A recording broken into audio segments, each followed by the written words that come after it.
Hey guys, so for today's video, I was using a product and I thought, God, I used to really like this and now I really hate this. And I thought, God, that's happened with a few products lately. So I thought I'd do a video. Products I used to love but now I hate. Whether it's my fault or the product's fault, I'm not sure. Some of it is probably my fault, some of it's probably the product's fault. So this is the product that made me think of this video. It's the Paulas Choice Peptide Booster. Really liked this one initially. I've repurchased it multiple times. I did a review of it, and you know what? I look at the ingredients, and they're all really good, and I use it, and I hate it. I don't know. It used to apply really smoothly and absorb quickly, and now every time I use it, it pills, and it causes everything else I've been using underneath it and over it to pill up as well. I don't know. Has anyone else had this issue? I don't know if something slightly changed, or if I changed. I don't know. The ingredients are still really good. It's still a good product, but I just don't enjoy pilling. I mean, in my evening routine, it's not a huge deal, but then when things pill up, then it makes me wonder what's getting absorbed, what isn't. And yeah. So anyway, thank you.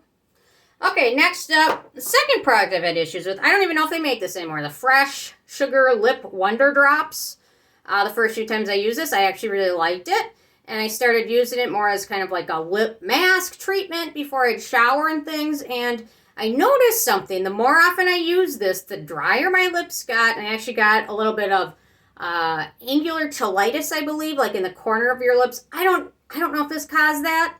I don't know. Ever since I was sick, I've noticed that angular cheilitis coming back here and there. So I don't know if this caused it or not. Usually angular cheilitis is related to other things. So anyway, so I stopped using this and my corner of my mouth have gotten better. So I don't know. It's expensive for what it is anyway. You're better off going with Vaseline. Okay, next up, Clinique Self Tan. You know what? I used to love using Self Tanner. I love looking tan. But to be 100% honest, when you use exfoliants, retinols, everything else, any Self Tan I use is gone by the next day and it just ends up looking terrible. So you know what? I'm over the tan thing. I'm never going to be tan. I'm never going to look tan. And I'm okay with it.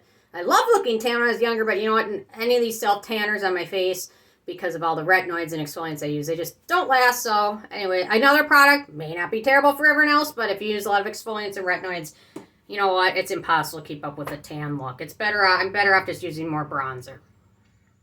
Okay, next up, the Josie Barns Argan Retinoid Beta Retinoid Pink Algae Serum. I actually really love the texture of this. I use it in my evening routine. It really was nice at hydrating my skin and absorbing. However, their beta retinoid that they're using is basically the same as the herbivore bakuchiol, which doesn't contain bakuchiol. This doesn't either.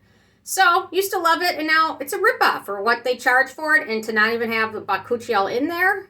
It's not really a beta retinoid, and anyway, I think it's like $70, so whatever. That's a bummer.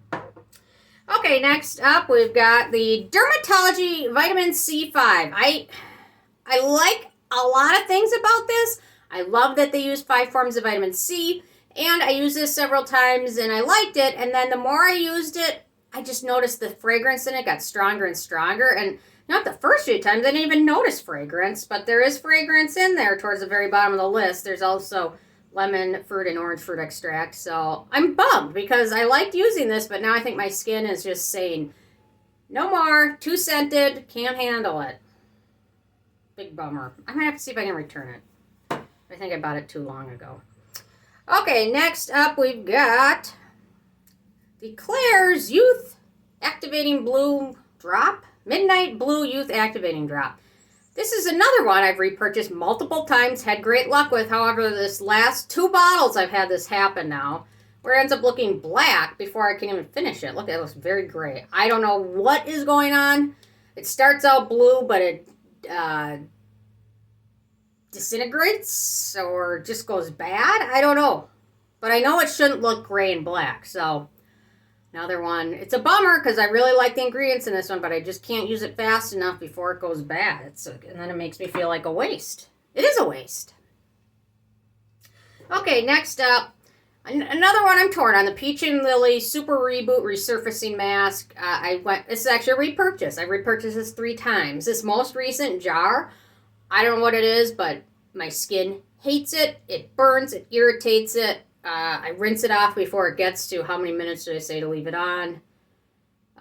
15 to 20 minutes. I'm rinsing it off at like 2 and 3 minutes. Maybe it's because I'm using other exfoliants and retinoids in my routine, so this one is probably too much. But after repurchasing it 3 times, you'd think I'd know. It works for me, and you know what? It doesn't. It's a bummer. Okay, next up, the Versed Retinol Body Lotion. This is a good product. However, I should have picked this up and tried it during winter. Because now that summer and spring is here and the sun is out, if I use this in my evening routine, the next morning my arms get burned. And I don't want to have to apply sunscreen to my arms just to go out for 20 minutes every day. I just don't want to do it. And so this is probably very effective because it is helping with skin cell turnover and things like that, which is why my skin is burning more frequently than it normally would.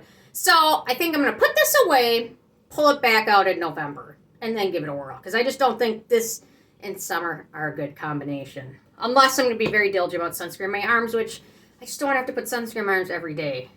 Unless I'm going to be out for 20 minutes to go run errands, I just don't want to put sunscreen on. And that's how I've gotten burned these last couple days. So anyway, there we go. Okay, next up, the Urban Skin RX Lactic Glow Polish Cleanser. It's another one. Used to love it, and now it's so gritty, the texture of it. It doesn't do enough cleansing, at least with makeup and sunscreen, to remove everything. So it has to be used as a second step cleanser, but it's a little too harsh for that. You can't use any cleansing sponge with it because it's got those micro exfoliants in there, which can wreck the sponge and damage your skin more. So I've almost finished this one. It's down to here. So hopefully, I've been using it now just on my back and chest because it's a little too scratched for my face. But it's another one and probably will work great for other people, but just not for me anymore, sadly. Another one, the Acure Radically Rejuvenating Niacinamide Serum. It's actually a newer product from them. I actually really like it. However, so many other products now have niacinamide in them that when I add this in, it puts me over the top in the amount of niacinamide my skin needs. Because now, let's face it, it's showing up like sodium hyaluronate and everything. Niacinamide, it's just, now it's like niacinamide and sodium hyaluronate. Let's have them in everything. So this one, maybe in a year or two when niacinamide isn't the hot ingredient, I can go back to using this. But for right now, it's just too much niacinamide and it's too dry and irritating for my skin. Okay, next up, a few more. There's a lot of products I loved but now hate. This brand is a good brand. They have a lot of great products. Holly Frog. This is their Tashmoo Water Lily Nourishing Milky Wash. And you know what? It just isn't cleansing enough. It tends to leave a bit of a residue on my skin. I typically used to like using it in my morning routine as my morning cleanser. Now, it's just not quite enough, especially with greasiness. It's summer coming. I've almost finished it. It's still okay, but this brand has other products that I like better. That's it. It's a milky cleanser. It feels like smoothing lotion on your face and trying to wash it off. But their other cleansers, a lot of them are great. So, okay, the Chemistry Lab Hand Chemistry. This one I used a little bit in the last few months. And the more and more I used it, it was another one. My skin and my hands didn't get better. Actually, it got more drying, and then the fragrance in here was just over the top for me. So I've moved on to, what is the brand? Face Theory. I've moved on to their hand mask, which is working a heck of a lot better. I'm really loving it. And this just wasn't enough and too scented for me. And I guess it doesn't really matter because I think this brand's going away anyway. So there you go. One last one. The Fresh Soy Face Cleanser. This one, actually, it's probably their biggest seller. It just, when the first few years I was into skincare, I'd use this a lot more. And now that I've tried a lot more cleansers and more experience with it, I found this one just isn't my favorite. It's really, it's kind of gentle, but it's not really as gentle as a lot of other cleansers out there. And it's darn expensive. Well, it's like $30 for the full size. So it's kind of expensive for a darn cleanser. Especially one that I find to be just average, but you know what? A lot of people use it, love it, so nothing wrong with that. So anyway, those are my products I used to love, but now I hate. And you know what? A few of them I'll try again in a different time setting, because a lot of products are made for certain weather conditions. That's a huge one, certain environments and things like that. So the Minnesota summer is different than the Minnesota winter. The Minnesota summer, hot, humid, 90s, 100% humidity every freaking day. Winter, negative 100% humidity and like negative 30 Fahrenheit every day. So, I mean, it's totally different environments. So, something I worked in the winter, obviously, it's going to be different during the summer, but some of these were just totally different takes on them. So, anyway, interesting hearing from you guys what you loved and now hated. Hate. What you loved and now you hate. So, or dislike. So, leave a comment. Love hearing from you guys. And stay tuned for more tomorrow. Thank you so much. Bye, guys.